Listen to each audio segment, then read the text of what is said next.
Hello everybody and welcome back to Spyro 2 Ripto's Rage. When we last left off, we had just finished the first world of Glimmer, and now here we are in Summer Forest, and the first thing that I decide to do is go swimming. And no, we cannot swim yet. Apparently you have to buy the swim ability in this game. I don't know, it doesn't make sense to me either, but never mind that. That stuff doesn't matter right now. What matters is collecting gems, chasing fodder, and also that glass jar. Whenever you see a glass jar like this, that means there's a sparkling butterfly in it. And when Sparks eats the butterfly, you get an extra life. It's a great deal, I say. Oh hey look, and there's another one. Hell yes. Well, let's not keep Allura waiting any longer. Let's go see what she has to say. Spyro, this is the homeworld called Summer Forest. There are portals to many of the Avalar worlds around here. Unfortunately, Ripto has taken over the castle, and we need your help. Start by retrieving the talismans from each of the worlds you go to. Okay, here is the main reason for visiting all the extra worlds, like Glimmer, the one that we were in. Remember how we got that talisman at the end? Yes! We need to go to each world and collect all the talismans before we can actually go into the castle and face Ripto and get him out of Summer Forest. And here I'm actually showing you what this little sparkly thing is. That's actually it's kind of like a fantasy version of an elevator. When you step into it, it'll raise you back up to a higher part of the level. Like if you're investigating a part of the level that you can't get back up from, normally by walking. And I don't really remember Hunter being there before, but whatever, let's humor him. Hiya, Spyro. Ripto smashed this bridge, so I guess you'll have to glide across it.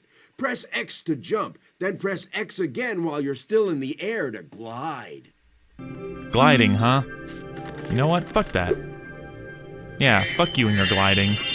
I don't need that shit. I'm a rebel.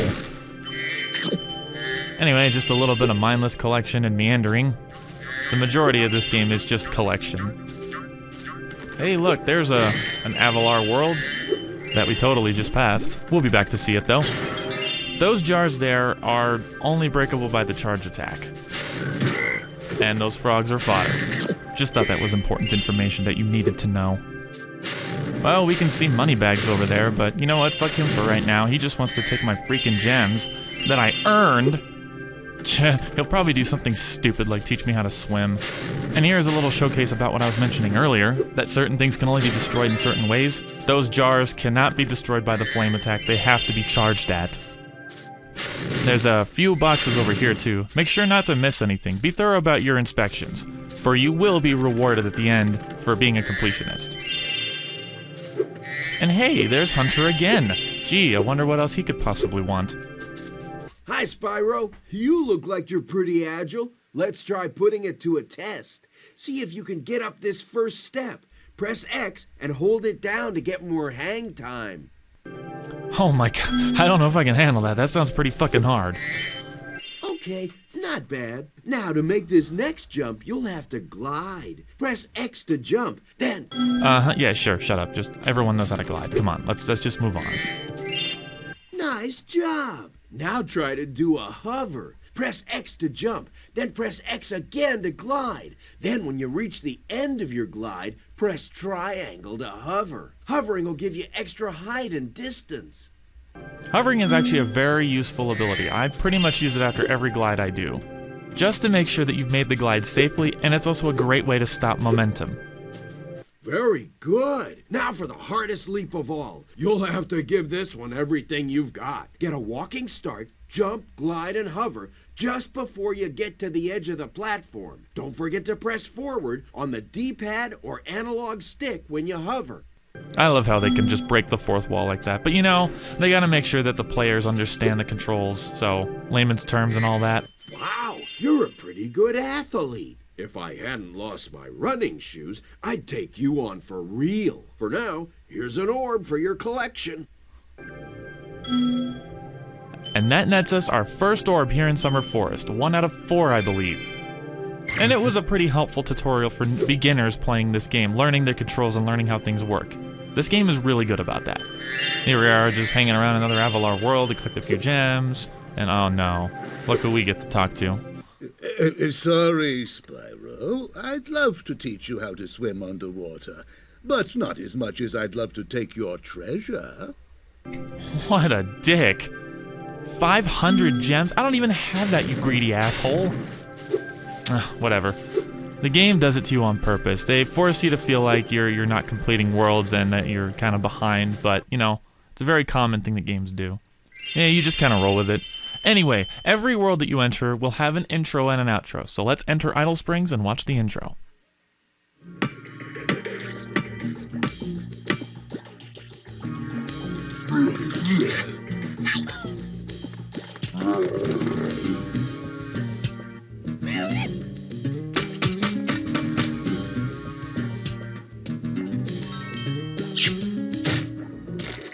Most of them, if not all of them, are pretty comedic.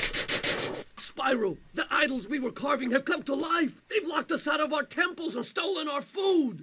Oh, shit. That sounds horrible. And yes, that idol up there was holding a flaming marshmallow. They did say the idols stole all their food, but they didn't say they were using them as weapons. Weird, okay? And as you can see, there's a whole bunch of water in this stage, and well, we could not afford to learn to swim, thank you moneybags. So it looks like we'll be coming back here as well. How exciting is that? I'm excited. I know you guys should be excited too. And this is where I stop to kind of show you that, hey, there's a lot of water here. The game is putting emphasis on the fact that you could not afford to buy the swim ability. And I'm coming back over here to show you guys that you cannot just reach this platform just by simply jumping and gliding. You're gonna have to figure out another way to get to it. You kind of have to figure out a way around it. You kind of gotta puzzle solve a little bit. And we'll figure it out, trust me, we will. And here we get a little more emphasis on certain creatures can only be killed in certain ways. As you can see, this guy has a metal shield, and we all know that metal can only be destroyed by running into it, so that's the only way that you're going to be able to kill those monsters. And yes, that guy had a flaming hot dog, and yes, the dudes with the shields have shish kebabs. Get used to it. A little quick gather up of some gems here and there, and breaking some bottles here and there. And let's move onward. And oh boy, we get to talk to another fairy. Surely she will tell us something that we don't already know. Those metal shields are making enemies invulnerable to your flame attack. If you press and hold the square button, you can defeat them with your charge attack. It's something that we already knew, go figure. But at least the game is good about explaining certain things to you, like I said, for beginners who may not know how the game works out, at least it's helpful. Let's just kill a few more dudes, let's get a few more gems. Oh man, there's one of those dudes being chased by a giant idol with another marshmallow. Like they said in the intro, that's the whole gimmick of this level. You have to walk them through the stage, getting rid of all the evil idols with the food weapons. Yeah, not weird at all. And then they basically just open the doors for you so you can progress further into the stage and save another green dude from yet another idol. In most cases, the main objective of the worlds are usually pretty linear. Oh man, what is it these things with marshmallows? That one had a hot dog, at least he had taste. Alright, come on. Open this door. Another fairy. What else is she gonna tell me that I already know? To aim the camera left or right, press the L2 or R2 button. That is an incredibly helpful tool to know that you can pan the camera yourself. Trust me, you can get pretty fucked by some of the camera angles that happened. You'd be surprised. Oh hey, there's a dude with a flaming hot dog. There's two idols that have taste. Awesome. These multicolored buttons on the ground here are for a side quest that we have to come back for. We can't access it quite yet. And we've actually completed the objective in Idle Springs, so let's get a talisman.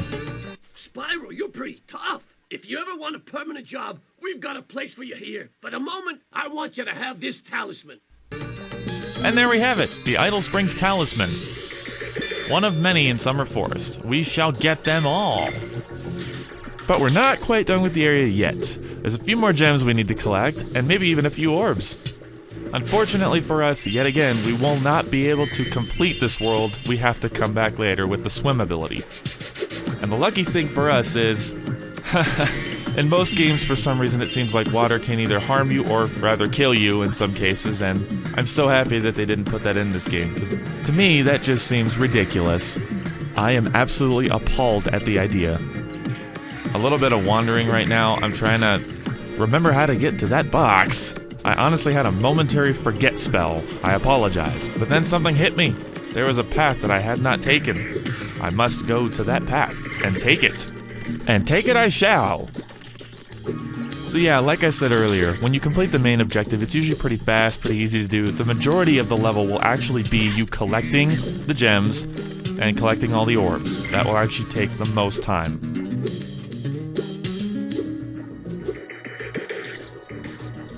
Alright, let's check out here. This is where we didn't go, yeah.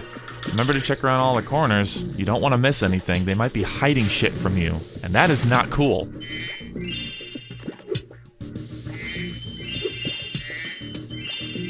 And here the world decides to put us through a long platforming section, full of glides, jumps, and hovers. Luckily, they're all pretty easy, and there's no danger of you like falling off the face of the planet or something stupid. You may have noticed that populated area to the right of me. Yeah, that's for a side quest. We're not quite ready to go down there yet. There's more things that I want to investigate. I want to continue on along this path and see where it takes me, surely to something good. It can get a little tricky here and there. Just make sure to time your jumps well, time the hover especially, or you're just gonna fall, you're gonna have to redo it all over. Aha, it's behind me. You tried to bamboozle me there, didn't you? Did not work. Your silly trickery has no effect on me.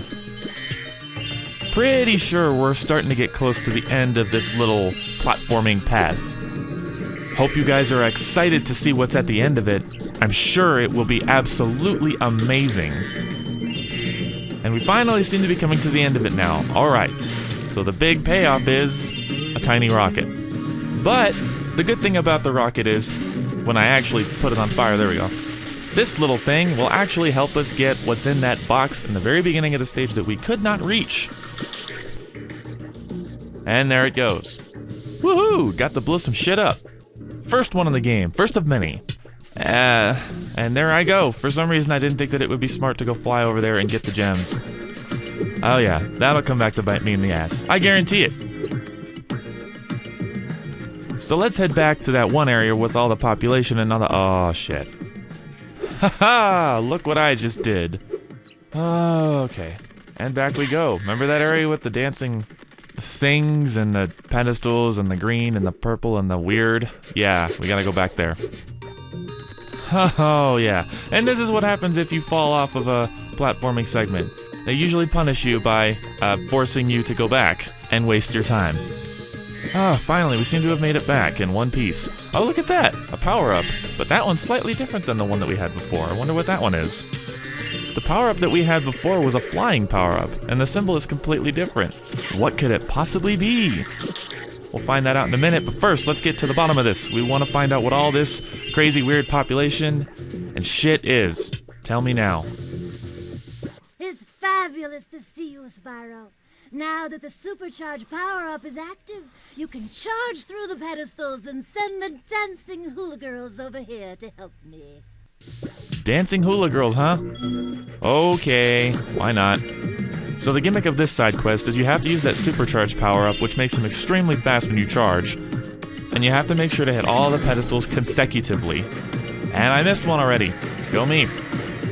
And that was bad to jump right there. So look, I gotta do it again. This is me getting used to the supercharge again. Enjoy. The thing is, like I said, you have to do this consecutively. You have to get all 6 right away. You can't get 4 and then come back and do the other 2. You have to get all 6 in one go. So wait for a minute until all the hula girls get back on their pedestals. There we go. Now try again.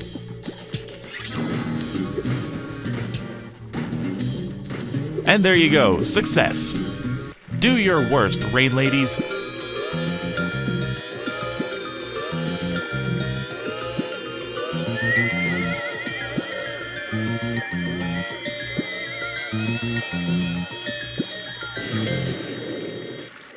Look at that.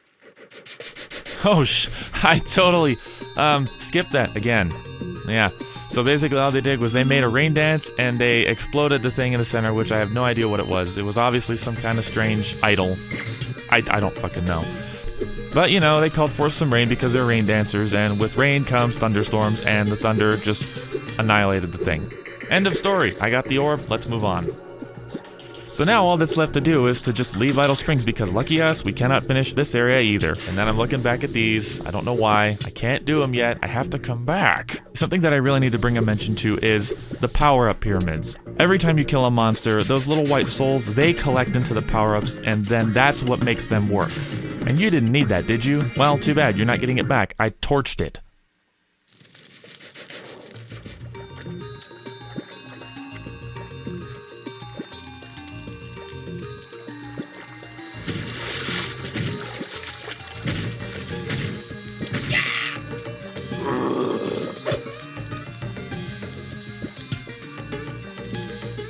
And there was our comedic little outro. Remember, there's an intro and an outro to every level, and they're kind of fun to watch. They lift your spirits, what can I say? That does it for this episode. I'm Topsy Hatley. This has been Spyro 2 Ripto's Rage. Join me next time when we learn to swim. See you then.